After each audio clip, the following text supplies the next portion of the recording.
Dice así la palabra de Dios: pero con respecto a la venida de nuestro Señor Jesucristo y nuestra reunión con Él, os rogamos, hermanos, que no os dejéis mover fácilmente de vuestro modo de pensar.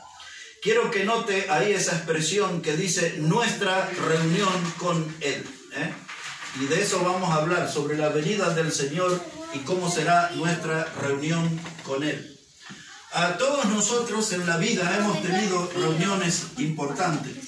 Alguna vez quizás una reunión en una cita de trabajo, y fuimos ahí con nerviosismo a presentarnos en una oficina delante de alguien que nos podía dar un trabajo. Y eso ha sido una reunión importante en nuestra vida y podemos recordar eso. Si pensamos en el noviazgo, la primera reunión, una reunión importante. Un matrimonio, una reunión en el altar. La vida está llena de reuniones importantes, pero en el calendario de Dios esta es la reunión más valiosa, más importante, es la reunión de la iglesia con Cristo. Cuando hablamos de iglesia, hablamos de los que fueron comprados por su sangre.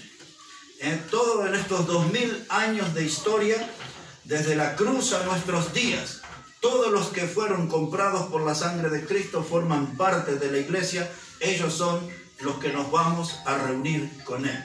Entonces, pensando en esto, nuestra reunión con Él, vamos a ver cómo será ese día. Así que ahora vamos a la primera de Tesalonicenses, capítulo 4. Esto es lo que leímos algo el sábado anterior, versículo 13. Primera Tesalonicenses 4:13. Dice: porque si creemos que Jesús murió y resucitó, así también traerá Dios con Jesús a los que durmieron en Él. Por lo cual os decimos esto en palabra del Señor, que nosotros que vivimos, que habremos quedado hasta la venida del Señor, no precederemos a los que durmieron. Porque el Señor mismo, con voz de mando, con voz de arcángel y con trompeta de Dios, descenderá del cielo, y los muertos en Cristo resucitarán primero. Luego nosotros, los que vivimos, los que hayamos quedado, seremos arrebatados juntamente con ellos en las nubes para recibir al Señor en el aire, y así estaremos siempre con el Señor. Por tanto, alentaos los unos a los otros con estas palabras. Comienzo por el final. Cuando hablamos de la venida del Señor, este es un mensaje de aliento. Dice Pablo: cada vez que hablen ustedes acerca del regreso de Jesucristo, eso no es para deprimirse, para desalentarse, es para animarse en el corazón. Dice: alentaos los unos a los otros con estas palabras. En los primeros tiempos, los cristianos se saludaban. Así nosotros acostumbramos a decir qué tal, cómo le va, cómo está, ¿no? Los primeros cristianos usaban una palabra, que era la palabra maranata. Esa era una palabra de lengua aramea. Y esa palabra quiere decir Cristo viene y viene pronto. Así que cada vez que se encontraban los hermanos se saludaban con esa palabra y recordándose de que Cristo venía y volvía pronto. Nuestra iglesia se llama Iglesia Bautista Maranata, por lo tanto creemos que Cristo va a regresar pronto. Así que dice ahora el versículo 13 que Pablo no quiere que haya un lugar para la ignorancia espiritual. Y entonces él quiere darnos toda una información de cómo será ese evento, cómo será ese día. Y dice ahí en ese versículo 13 que el Señor va a traer con Él a los que durmieron en Él. Es decir, todos los que han muerto creyendo en el Señor aquel día, cuando suene la trompeta, Cristo venga en las nubes, entonces Él traerá con Él a los que durmieron en Él. La Biblia enseña, dice, ausentes en el cuerpo, presentes en el espíritu con el Señor. Cuando nosotros salimos de esta vida, pasamos a estar ausentes en el cuerpo, pero presentes en el espíritu con el Señor. Y ahí traerá el Señor a los que durmieron en Él. ¿Cómo sigue esto? Dice aquí la palabra de Dios, verso 14, si creemos que Jesús murió y resucitó, así también traerá Dios con Jesús a los que durmieron en Él. Es decir, que el mundo incrédulo dice, ¿y cómo si murieron y no van a volver a resucitar? Dice, entonces el fundamento para esta creencia es que si Jesús murió y resucitó, Él dijo que donde Él está, nosotros también estaremos. Y cuando Él vuelva, nosotros también volveremos con Él. Bueno, yo todavía no, pero si tengo que ir a su presencia, volveré ese día con Él, ¿no? Y entonces dice el verso 15, lo que nosotros decimos en palabras del Señor, que los que habremos quedado hasta la venida del Señor, no precederemos a los que durmieron, Es decir que este es el evento, hermano. Suena la trompeta, viene el Señor en las nubes, trae con Él a los que creyeron, durmieron en Él. Note que no dice murieron, solamente durmieron para despertar con Cristo, no están muertos, durmieron, dice la Biblia. Siempre la Biblia usa en relación al creyente la palabra dormir, no morir, no es muerte. Cuando ustedes leen el Salmo 23, ese pasaje tan conocido, dice, aunque yo ande en valles de sombra de muerte. No dice valle de muerte, dice valle de sombra de muerte. Porque el creyente lo que le alcanza es la sombra de la muerte, no la muerte. ¿Entienden? Si yo muriera, lo que es el concepto del mundo, si yo muriera hoy, lo que a mí me toca es la sombra de la muerte, no la muerte. Porque yo parto de esta vida para despertar con Cristo. Vamos adelante aquí. Dice que Él traerá los que durmieron en Él. Dice, y luego los que habremos quedado no precederemos a los que durmieron. ¿Qué quiere decir eso? Si el Señor viniera hoy, así en ese mismo momento, cuando Él viene con los que durmieron en Él, nosotros que estamos vivos, nos vamos con Él, todos juntos, es un encuentro. Y por primera vez, el Señor se va a encontrar con toda la iglesia reunida, la que Él compró con su sangre, por todo aquello que Él murió. Y ahora dice así, observe esto, que esto es muy importante. Verso 16, dice que Él vendrá con voz de mando y con voz de arcángel y con trompeta de Dios, y descenderá del cielo, y los muertos en Cristo resucitarán primero. Luego nosotros, los que vivimos, los que hayamos quedado, seremos arrebatados juntamente con ellos en las nubes. Ahora dice que el Señor vendrá con voz de mando. Tenemos que imaginar esa voz. En nuestra vida conocemos ahí a un general del ejército frente a su tropa, dando al general las órdenes. Nadie se le resiste, todos obedecen al general. Un capitán en un barco da las órdenes, tiene su voz de mando. No hay ningún marinero que se opone, todos obedecen. El Señor vendrá con una voz que es toda una autoridad en el cielo. Por eso Él dice con voz de arcángel. Es decir, que cuando Dios creó a los ángeles, los hizo para diferentes funciones. El ángel, estaba el querubín, estaba el serafín, estaba el arcángel, entre los que nosotros conocemos a alguien con el nombre de Miguel, el arcángel Miguel. Ahora, Él vendrá con esa voz de autoridad, con la voz de arcángel, y dice, y con trompetas de Dios. Y esto es muy importante. ¿Por qué la Biblia usa ese término, trompetas de Dios? En los eventos más importantes de la historia bíblica se utilizó la trompeta. En el desierto, cuando Dios quiso darle el mensaje al pueblo por medio de Moisés y Aarón, eran convocados a la puerta del tabernáculo en el desierto con trompeta. Sonaba la trompeta y el pueblo sabía que Dios iba a hablar a través de Moisés y de Aarón. Tenemos un libro en la Biblia que se llama Nehemías. Nehemías en el capítulo 4 habla de todas las mujeres y los hombres trabajando en el muro de Jerusalén. Y dice Nehemías, dice, donde suena la trompeta, reuníos, porque allí Jehová peleará por vosotros. Cuando Gedeón levantó a sus 300 hombres para pelear contra los madianitas, un ejército sumamente numeroso, allí sonó la trompeta también. Y la gente gritó por la espada de Jehová y la espada de Gedeón. Y ahí se usó trompeta. Cuando dieron vuelta en los muros de Jericó y aquellos muros se derribaron, ahí sonó lo que los judíos le llaman el sofar. Es un cuerno largo. Y eso es lo que se traduce también como la palabra trompeta. Va a ser eso, un sofar, una trompeta. El Señor vendrá, la trompeta sonará. Y este sonido solamente será oído por los creyentes. Por eso hay muchos que se burlan diciendo, hablan de un rapto secreto.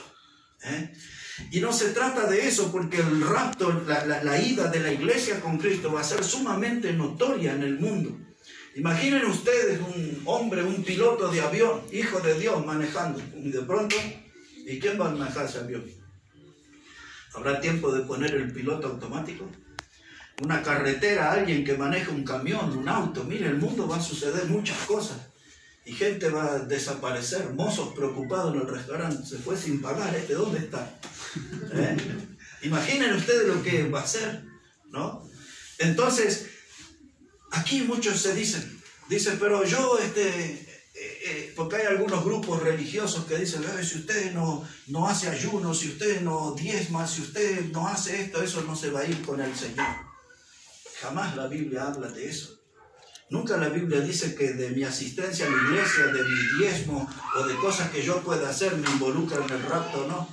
Lo que me lleva en ese rapto es haber creído en Jesús como mi Salvador. Yo tengo que tener esa certeza de haber creído en Jesús. No dice aquí que se van a ir los que están bien solamente, los que andan más o menos, ¿qué vamos a hacer? Los que andan mal los vamos a dejar, no. Quiero que observen esto, hermano, para que no caigan en esa confusión. Dice el versículo 17 otra vez. Dice, luego nosotros los que vivimos, los que hayamos quedado, seremos arrebatados juntamente con ellos en las nubes para recibir al Señor en el aire.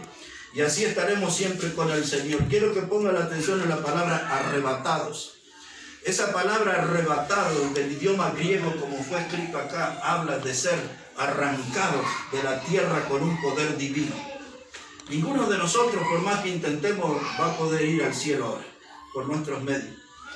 Y seremos arrancados. Y yo estoy agradecido que esto va a ser así, porque si la gente tuviera que prepararse para ir con el Señor, ¿qué pasaría con la gente de Bolivia? Llegarían tarde al rapto, ¿no? Se lo perdería más de uno. Siempre llega tarde la gente de Bolivia. Pero menos mal que no depende de cómo es nuestra conducta. El Señor viene y arranca. ¿Cuántos cristianos de verdad se van a querer ir con el Señor? Porque algunos van a decir, ay, mi negocio, mire, mi casa, mire, mi familia, mire esto, lo otro, mi autito, mi lugar de vacaciones, en fin. Porque hay tantos que están echando raíces en este mundo que tienen que ser arrancados, arrebatados. La única forma de ir con el Señor. Ahora quiero que comprendan esto, todo depende enteramente del Señor. Si yo soy salvo, el irme con Él depende enteramente de Él. Viene, me arranca y me lleva. No importa si estoy yendo a la iglesia, no importa si estoy leyendo la Biblia, no importa si no estoy orando. Si yo ya tengo a Cristo como mi Salvador y estoy apartado, frío, congelado, lo que sea, Él viene a buscar su cuerpo. No viene a buscar una iglesia llena de agujeros, llena de faltantes. Él viene a buscar un cuerpo completo. Él no murió por un cuerpo lleno de agujeros, lleno de aberturas. Él murió por un cuerpo entero y se viene a llevar su iglesia. Ese vamos a hablar otro día, Pero yo sé que yo me voy a ir con Él porque Él es mi Salvador y Él va a venir a buscar al que compró con su sangre preciosa. Muchos predicadores usan este tema para ejercer temor en la gente. Y si usted tiene que estar bien con el Señor, si no se va a quedar. Si yo ya estoy en Cristo, lo hemos cantado recién en esa alabanza, Aquellos que están en Cristo no tienen nada que temer. Ahora, un segundo pasaje en 1 Corintios capítulo 15. El tema es sumamente extenso. Yo le voy a dar 2 o 3 pasajes nada más. Aquí en, ¿qué le dije?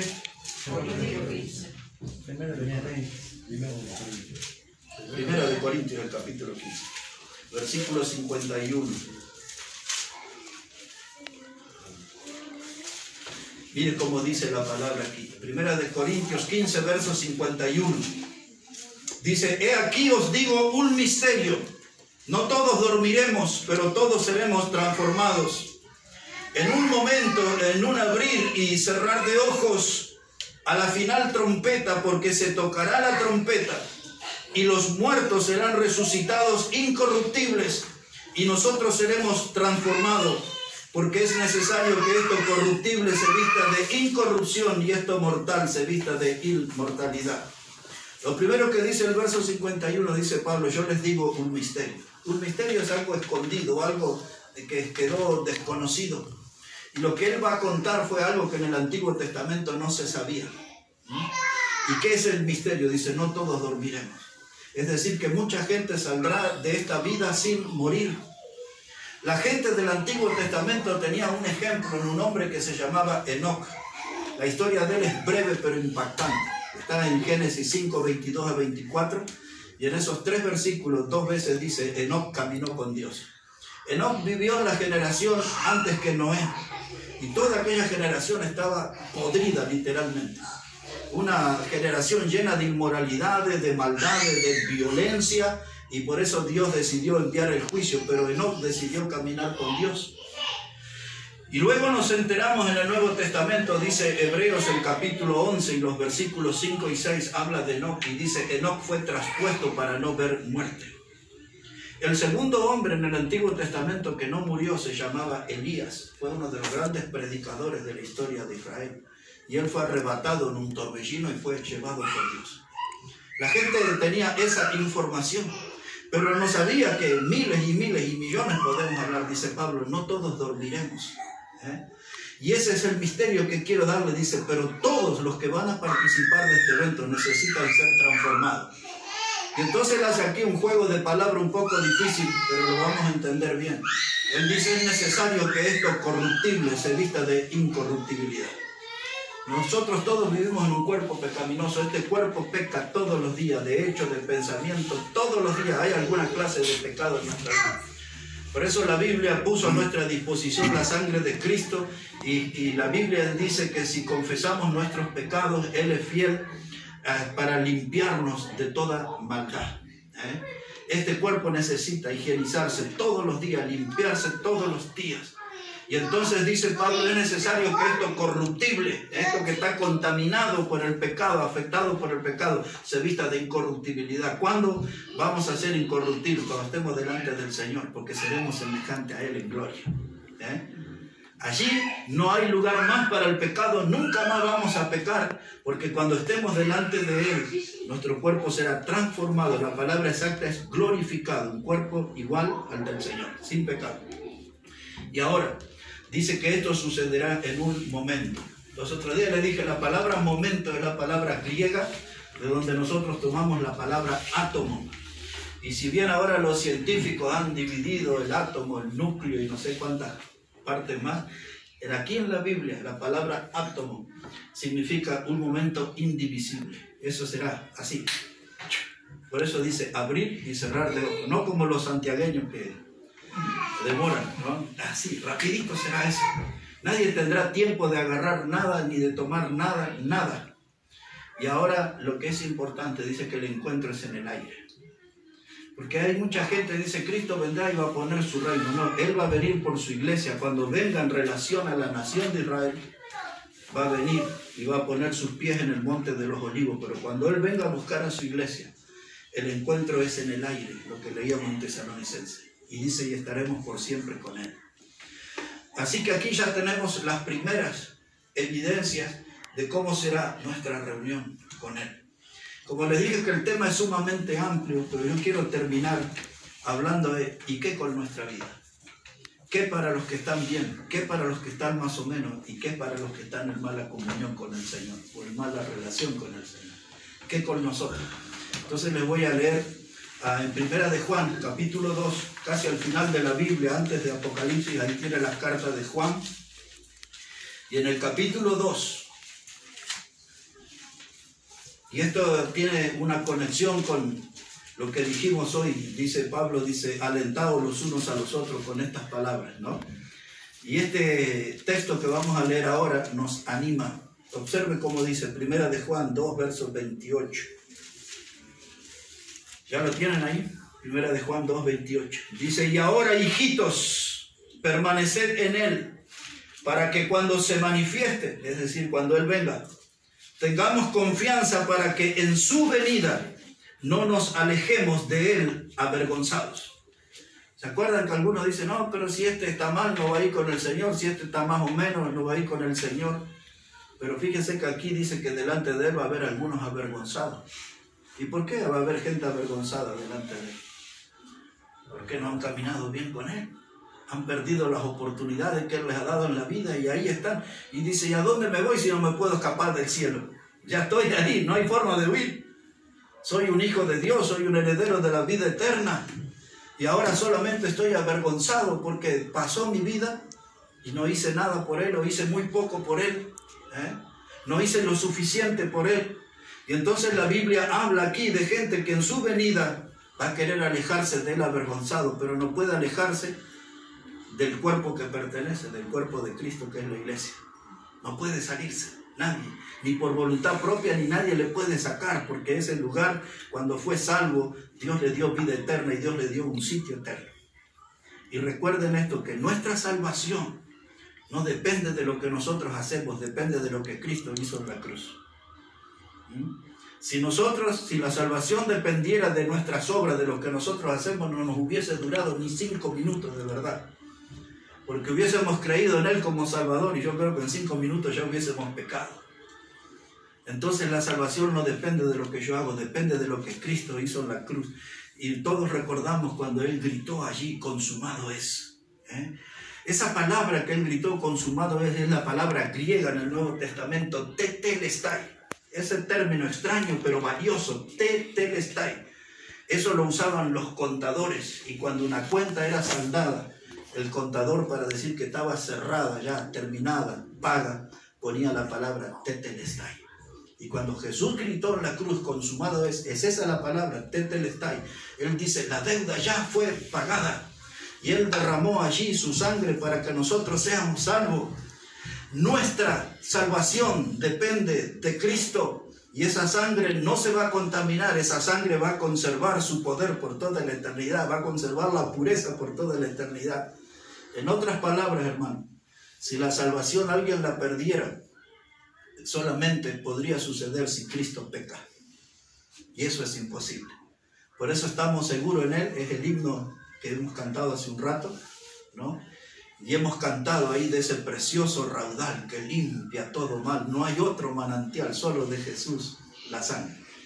Así que ahora, esta noche, como Pablo dice que tenemos que alentarnos con este tema unos a otros, lo que deberíamos alentarnos es a estar todos bien con el Señor, a estar en una buena comunión con Él. Todos nosotros cargamos nuestras luchas, nuestros problemas, nuestros pecados.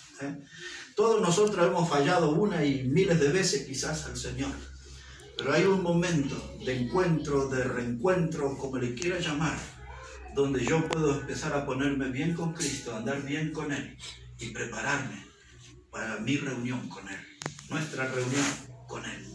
Y ahora mire cómo dice acá, 1 de Juan, pero capítulo 3. Dice ahí la palabra de Dios, 1 de Juan, el capítulo 3 y versículo 3. Dice, todo aquel que tiene esta esperanza en Él, ¿cuál esperanza? De que Él va a venir por nosotros.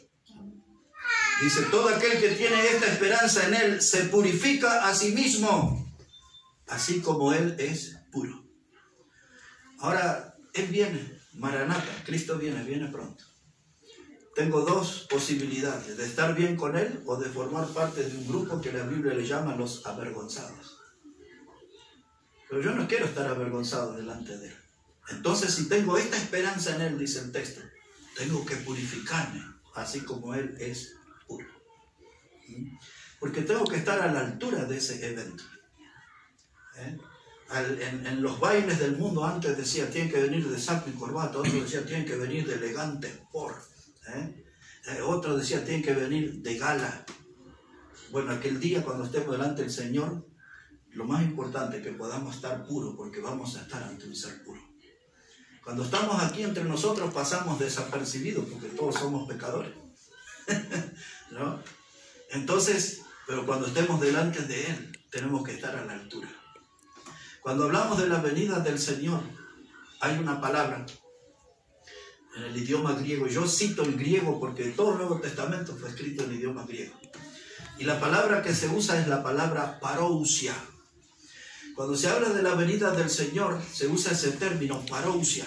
Y ese término se utilizaba cuando venía un rey de conquistar en el campo de batalla y venía en un caballo blanco y entraba a la ciudad. A eso se le llamaba parousia. Entonces toda la gente que estaba delante de él, al lado de él o cerca de él, Y aquel día nosotros vamos a estar en esa parousia, al lado del Salvador, cerca del Salvador, frente a nuestro Salvador. Y Cristo viene y viene pronto, Maranata, hay que estar bien preparado. ¿Cuándo va a venir? Y ese ya va a ser el final del mensaje. Pero el tema es mucho más. Pero quizás esto sea bastante para una noche. En el libro de Apocalipsis, capítulo 22, ahí vamos a terminar. En el último capítulo de la Biblia. Apocalipsis, el capítulo 22. Leemos allí 3 versículos, vamos a leer. El primero de ellos es el 7. Apocalipsis, el capítulo 22 y el versículo 7. ¿Ya lo tienen ahí? Es muy importante esto, miren. Dice aquí el Señor, Apocalipsis 22, 7, dice: he aquí vengo pronto. Bienaventurado el que guarda las palabras de la profecía de este libro. Digamos nosotros hoy, Maranata, Cristo viene, viene pronto. Aquí está escrito, dice el Señor: he aquí yo vengo pronto. Y ahora Él va a hacer un agregado de cómo será su venida. Observen versículo 12. Dice el Señor: he aquí yo vengo pronto, y mi galardón conmigo para recompensar a cada uno según sea su obra. Es decir, que ahora Él viene y nos dice: vengo con un galardón. Esa es la palabra corona, diadema. Es un encuentro donde va a haber premiación. Dice: vengo pronto, mi galardón conmigo para recompensar a cada uno según su obra. Si no he hecho nada, si he vivido mi vida entregada al pecado, no voy a tener mucha recompensa para cosechar ese día. Pero si le he servido al Señor, va a haber coronas y va a haber galardones, va a haber recompensa para el que le sirve. Y mire cómo termina Apocalipsis y nuestro mensaje hoy. Aquí en el capítulo 22, versículo 20, dice la palabra: el que da testimonio de estas cosas dice: ciertamente vengo en breve. Amén, sí, ven, Señor Jesús. 3 versículos, el 7 dice el Señor: vengo pronto. El 12 dice el Señor: vengo pronto. El 20 dice el Señor: vengo en breve. Otra vez, cuando pone la lupa sobre estos pasajes y estudia el idioma griego en el que fue escrito, eso, vengo pronto, quiere decir estoy viniendo o estoy yendo. Y de eso se trata. Que hoy podamos comprender esto, que Cristo está viniendo. Él está llegando para el encuentro con nosotros. Y ahora lo que necesitamos saber: en qué grupo voy a estar cuando nos vayamos con Él. ¿En el de los avergonzados? ¿O estaré en aquellos que están gozosos de encontrarse con su Señor porque le han servido? Todos nosotros hemos tenido nuestros tropiezos, nuestras caídas. Todos nosotros sabemos que Dios es un Dios de oportunidades. La Biblia usa una expresión hermosa. Dice que las misericordias del Señor nuevas son cada mañana. Qué bueno saber que tenemos un Dios que es misericordioso. Dice ese mismo texto en el libro de las Lamentaciones de Jeremías. Dice: si no hubiese sido por las misericordias de Jehová, ya hubiésemos sido consumidos, dice Jeremías. Pero Dios todavía nos tiene aquí, de pie. Y eso a mí me hace pensar en una oportunidad. En una oportunidad de buena comunión con Él. Me hace pensar en una oportunidad de servicio. Me hace pensar que todavía Dios quiere usarme porque por algo me tiene de pie. Todavía Dios quiere usarme. Dios es un Dios de oportunidades. La Biblia habla de que Dios es amplio en perdonar. Desde el Antiguo Testamento habla de eso. Dios es amplio en perdonar. Entonces un día yo tengo que decidir y decir: ya no soporto más mi conducta pecaminosa. Dejo mi pecado y quiero agarrar la cruz y seguir al Señor cada día. ¿Quién me va a exigir eso? Ni nadie. Es un acto de voluntad propia. Nadie me puede influir, como dicen los chicos, nadie me puede hacer la cabeza. Tiene que ser una decisión que sale de adentro mío. Renuncio al pecado como lo hizo Moisés. Dice en el libro de Hebreos capítulo 11, habla de todos los héroes de la fe, de las heroínas de la fe, porque habla de Rahab, de Sara y otras más ahí. Y dice que Moisés renunció a ser llamado hijo de la hija del faraón y renunció a los deleites temporales del pecado. Y esa frase a mí me impacta: los deleites temporales del pecado. ¿Por qué? Porque es cierto que en el pecado uno puede encontrar cierto placer, pero es un deleite temporal. Y muchos están perdiendo la posibilidad de conseguir frutos por toda la eternidad a cambio de un deleite temporal, de un pecado o de algún pecado. Pero Moisés renunció, lo hizo de voluntad propia. El apóstol Pablo le escribió a un pastor joven, se llamaba Tito. Y él le dijo estas palabras, dice que la gracia de Dios se manifestó para salvación de todos los hombres. La gracia de Dios es Cristo, se manifestó para salvación de todos los hombres. Y ahora pide que algunos renuncien a la impiedad. La palabra impiedad es un sinónimo de pecado, es la misma cosa. Ahora, ¿quién va a renunciar? De voluntad propia. Entonces, este tema de hoy, como dice Pablo, alentados los unos a los otros con estas palabras. Nadie tiene que estar desanimado hoy aquí. Este es un tema que tiene que levantar nuestro ánimo y tiene que despertar una motivación a revisar nuestra vida, a pararme delante del espejo y entender que mi vida sin Cristo no tiene rumbo, no tiene mucho sentido. No hay mucha motivación en mi vida si no está Cristo gobernando, controlando mi vida, dándome de su bendición. El pecado es seductor. La Biblia cuando habla de él, habla de una carnada, habla de un anzuelo. Y el diablo sabe cómo pescarnos. El diablo sabe cómo utilizar el mundo. El mundo tiene un poderoso imán, nos atrae de mil maneras. El mundo tiene diferentes clases de luces que llaman nuestra atención y desvían nuestra mirada de Dios. Pero un día yo me tengo que parar firme y decir, hasta aquí llegué. Y la Biblia habla en la carta de Pedro de la firme ancla del alma.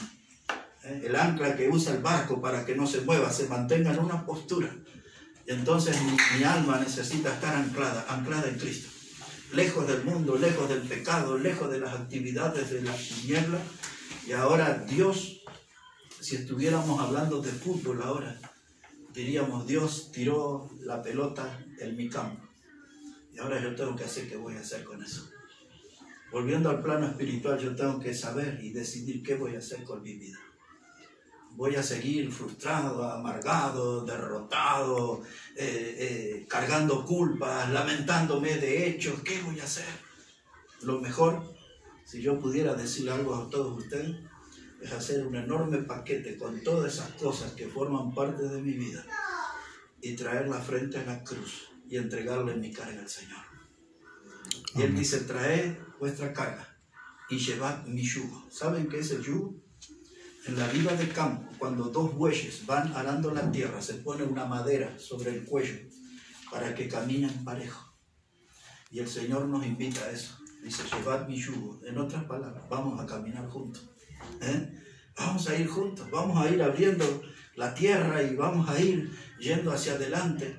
Y en ese mismo pasaje de Mateo 11:28 es la gran invitación. Dice el Señor, dice, venid a mí todos los que estáis cargados y trabajados y yo os haré descansar. Un día en mi vida ya tengo que renunciar de luchar tanto conmigo mismo. Tengo que mirarme frente al espejo y el espejo me va a devolver